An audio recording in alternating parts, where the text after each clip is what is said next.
ચલો આજે આપણે ગુજરાતના એક સુવર્ણકાળની વાત કરીએ. ગુજરાત સલ્તનત આ એક એવો સમય હતો જેણે ગુજરાતને એક નવી ઓળખ આપી. તો ચાલો આ રસપ્રદ ઇતિહાસના પાના ઉથલાવીએ અને તેને સરળ ભાષામાં સમજીએ. ક્યારે વિચાર્યું છે કે આજથી સદીઓ પહેલાં એક રાજ્યે એવું તે શું કર્યું કે એમણે બનાવેલું શહેર આજે દુનિયાભરમાં વખણાય છે? હા, આપણે વાત કરી રહ્યા છીએ યુનેસ્કો વર્લ્ડ હેરિટેજ સાઇટની. આ સવાલનો જવાબ છુપાયેલો છે ગુજરાત સલ્તનતના શક્તિશાળી ઇતિહાસમાં, જેનો વારસો આજે પણ આપણી આસપાસના પથ્થરોમાં જીવંત છે. આપણી આ સફરમાં આપણે જોઈશું કે કેવી રીતે એક સલ્તનતનો જન્મ થયો, એના સૌથી મહાન શાસક મહમૂદ બેગડાનો યુગ કેવો હતો, પછી એનું પતન કેવી રીતે થયું, અને છેલ્લે એમના સ્થાપત્ય અને વેપારનો વારસો આજે પણ કેટલો મહત્વનો છે. તો આ કહાનીની શરૂઆત થાય છે 14મી સદીના અંતમાં. ત્યારે દિલ્હી સલ્તનતની પકડ ઢીલી પડી રહી હતી અને એ જ સમયે ગુજરાતમાં એક નવી સ્વતંત્ર સત્તાનો સૂરજ ઉગી રહ્યો હતો. જો કે સલ્તનતની સ્વતંત્રતાની જાહેરાત એમના દાદાએ કરી હતી, પણ સાચા અર્થમાં આ રાજ્યનો પાયો નાખવાનું કામ કર્યું એમના પૌત્ર અહેમદ શાહ પહેલાએ. એ જ હતા આ સલ્તનતના અસલી ઘડવૈયા. અહેમદ શાહે જે કામ કર્યું એ ખરેખર કમાલનું હતું. એમને 1411માં સાબરમતીના કિનારે એક નવું શહેર વસાવ્યું, જે આજે અમદાવાદ તરીકે ઓળખાય છે.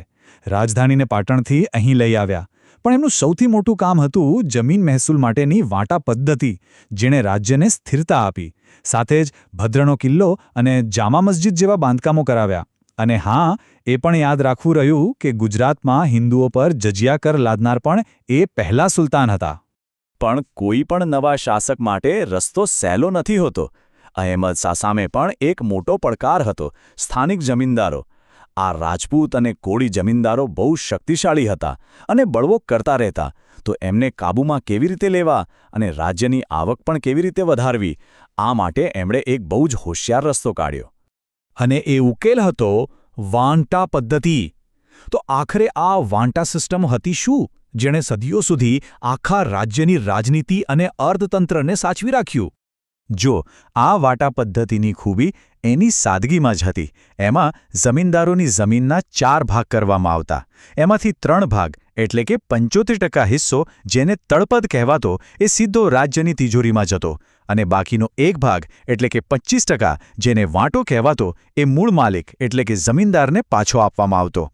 આનાથી 2 ફાયદા થયા: રાજ્યને નિયમિત આવક મળવા લાગી અને જમીનદારો પણ ખુશ રહ્યા, કારણ કે એમની પાસે પોતાની જમીનનો હક તો રહ્યો જ. બહુ સ્માર્ટ ચાલ હતી. તો અહેમદ શાહે જે મજબૂત પાયો નાખ્યો, એના પર એક ભવ્ય ઇમારત ઊભી કરી સલ્તનતના સૌથી પ્રતાપી શાસક મહમૂદ બેગડાએ. ચાલો હવે એમના યુગમાં પ્રવેશ કરીએ. 54 વર્ષ, વિચારો, અડધી સદીથી પણ વધારે સમય સુધી શાસન. આ ગુજરાત સલ્તનતના ઇતિહાસનો સૌથી લાંબો અને સૌથી શક્તિશાળી શાસનકાળ હતો. એમને બેગડા કેમ કહેવાતા? કારણ કે એમણે 2 મોટા ગઢ જીત્યા હતા, જૂનાગઢ અને પાવાગઢ. પણ આ માત્ર 2 કિલ્લા જીતવાની વાત નહોતી. જૂનાગઢ જીતવાથી આખા સમૃદ્ધ સૌરાષ્ટ્ર પર એમનો કાબૂ આવ્યો, અને પાવાગઢ જીતવાથી પૂર્વ બાજુના વેપારના રસ્તા ખુલી ગયા. આ 2 જીત સાથે જ ગુજરાત સલ્તનત પોતાની તાકાતના શિખર પર પહોંચી. મહેમૂદ બેગડાની ઓળખ એટલી મોટી હતી કે એમના વિશે જાતજાતની વાતો થતી. જો યુરોપથી આવેલા પ્રવાસીઓ બારબોસા અને વર્થેમાં એમના વિશે શું લખી ગયા છે. કહેવાય છે કે એ એટલું બધું ખાતા હતા કે સામાન્ય માણસ વિચારી પણ ન શકે. અને એવી પણ અફવા હતી કે એમના શરીરમાં એટલું ઝેર હતું કે એમના પર કોઈ ઝેરની અસર જ ન થાય. હવે આ વાતો સાચી હોય કે ખોટી, પણ એ બતાવે છે કે એમની છાપ કેવી જબરદસ્ત હતી. પણ કહેવાય છે ને કે દરેક ચડતીને પડતી હોય છે. મહમૂદ બેગડાના સુવર્ણયુગ પછી સલ્તનતની અંદર જ ઝઘડા શરૂ થયા અને બહારથી નવા શક્તિશાળી દુશ્મનો પણ આવી પહોંચ્યા. સલ્તનત માટે ખરાબ સમયની શરૂઆત થઈ ગઈ. એક તરફ ઉત્તરથી મુગલ બાદશાહ હુમાયુએ આક્રમણ કર્યું, તો બીજી તરફ દરિયા કિનારે પોર્ટુગીઝોએ પગપેસારો કર્યો હતો. દીવમાં પોર્ટુગીઝો સાથેના એક સંઘર્ષમાં સુલતાન બહાદુર શાહનું મૃત્યુ થયું. આ બેવડા મારથી સલ્તનત નબળી પડતી ગઈ અને છેવટે 1573માં મુગલ બાદશાહ અકબરે ગુજરાત પર કબજો કરી લીધો અને ગુજરાત સલ્તનતના શાસનનો અંત આવ્યો. ભલે સુલતાનોનું રાજ ગયું, પણ એમણે આપેલો વારસો આજે પણ આપણી સામે જ છે. અને આ વારસો છે એમની અદ્ભુત સ્થાપત્ય કળા, જે આજે પણ ગુજરાતની શાન છે. આ શૈલીને કહેવાય છે ઇન્ડો ઇસ્લામિક સ્થાપત્ય.